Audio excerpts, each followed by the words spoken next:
এক বাদশাহ সফরে বের হয়ে দেখতে পেলেন একজন রাখাল হেঁটে আসছে, আর তার পেছনে অনেকগুলো ছাগল সারিবদ্ধ হয়ে লাইন ধরে খুবই সুশৃঙ্খল ভাবে হেঁটে আসছে।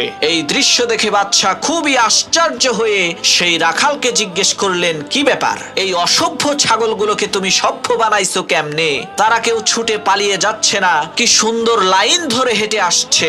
তখন সেই রাখাল বলল, মহামান্বিত বাদশাহ, আমার এই ছাগলগুলোর মধ্য থেকে যে লাইন থেকে বের হয়ে যায় তাকে এমন পিটুনি দেই ভবিষ্যতে সে আর কখনোই লাইন থেকে বের তো হয়ই না, বরং ওই একটা ছাগলকে পিটুনি খেতে দেখে বাকি সবগুলো ছাগল ঠিক হয়ে যায়। রাখালের এই কথা শুনে বাদশা বলল, তোমার এই অসভ্য ছাগলগুলোকে যেইভাবে তুমি সভ্য বানিয়েছো, ঠিক একই ভাবে আমার এই দেশের অসভ্য মানুষগুলোকে তুমি কি সভ্য বানাতে পারবে?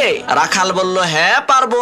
বাদশা বলল, তাহলে আজ থেকে তুমি প্রধান বিচারপতির দায়িত্ব পালন করবা। পরের দিন এক চোরের বিচার হবে। প্রধান বিচারপতির দায়িত্বে থাকা সেই রাখাল হুকুম করলেন, আমি মহান আল্লাহ রাব্বুল আলামিনের পবিত্র কালাম কোরআনের বিধান অনুযায়ী ফয়সালা করছি, তোমরা এই চোরের হাতটা কেটে দাও। রাখালের এই কথা শুনে উজির বললেন, বিচারক মহোদয়, আপনি তো নতুন বিচারকের দায়িত্ব পেয়েছেন, তাই হয়তো বা জানেন না এই চোর কিন্তু আমাদের নিজেদেরই লোক। তখন বিচারপতি রাখাল বললেন, তোমরা এই চোরের হাত কেটে দাও আর সাথে সাথে এই মন্ত্রীর জিহ্বাও কেটে দাও।